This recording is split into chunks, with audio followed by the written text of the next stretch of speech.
établir le graphique de cette fonction-là, ou plutôt l'esquisse rapidement, parce que pour avoir le graphique, vous pourriez très bien utiliser votre calculatrice graphique ou Desmos pour en obtenir une représentation graphique précise. Maintenant, en connaissant l'application des paramètres et leur impact sur la fonction, on peut anticiper ce qui va se passer.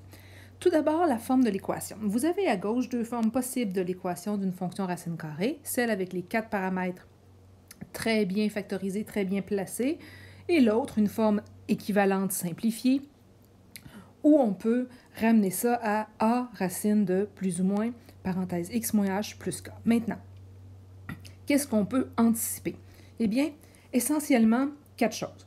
Tout d'abord, si on regarde bien les paramètres, si on a une fonction qui se situe au-dessus de son sommet, le sommet étant ici les points noirs, j'ai deux possibilités. Si mon a est positif, dans ma règle, ça voudra dire que ma fonction va se trouver au-dessus, comme ça, de son sommet. Et si le a est plutôt négatif, à ce moment-là, ma fonction, ma courbe, va se trouver en dessous de son sommet. Et maintenant, si le b, lui, est positif ou négatif, on aura deux façons aussi de se déployer. Donc, si en plus, on a le paramètre b qui est par exemple ici positif, à ce moment-là, notre fonction ira vers la droite, donc elle se déplacera vers les x positifs.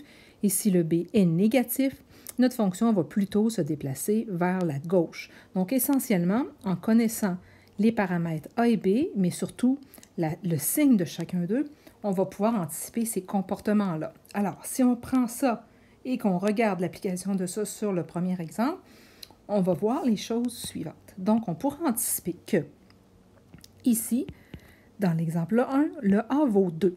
Tout d'abord, cette valeur-là, elle est positive. Le fait qu'elle soit positive m'indique que par rapport au sommet, ma fonction va aller au-dessus. Ensuite, le B. Ici, dans la règle, le B vaut 1. Pourquoi il vaut 1? Si vous regardez la règle qui est ici, je pourrais l'écrire aussi de la façon suivante. Et essentiellement, ça ne change rien à la règle, parce que multiplier par 1, ça ne change rien, donc je pourrais très bien faire une mise en évidence comme je viens de la faire. Donc, le b vaut 1 pour ça. Ça signifie qu'en plus d'aller vers le haut par rapport à son sommet, elle ira aussi, ma fonction, vers la droite.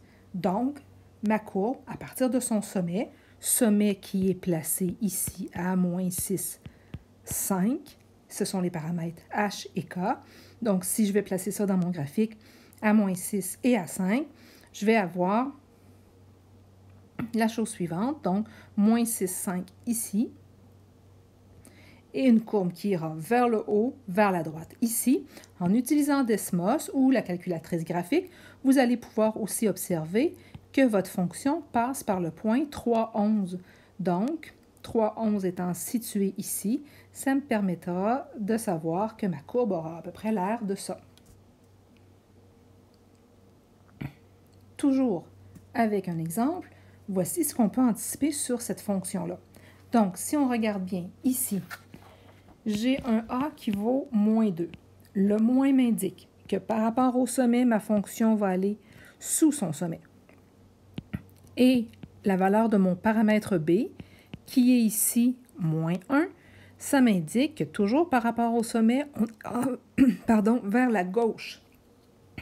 Si on va vers le bas et vers la gauche, tout ça à partir de notre sommet qui est situé à 4, 7. Donc, si je vais placer ça, 4, 7, ça se trouve ici. Donc, ça, c'est le sommet de ma fonction. Et elle va vers le bas, vers la gauche, la courbe, la branche en tant que telle.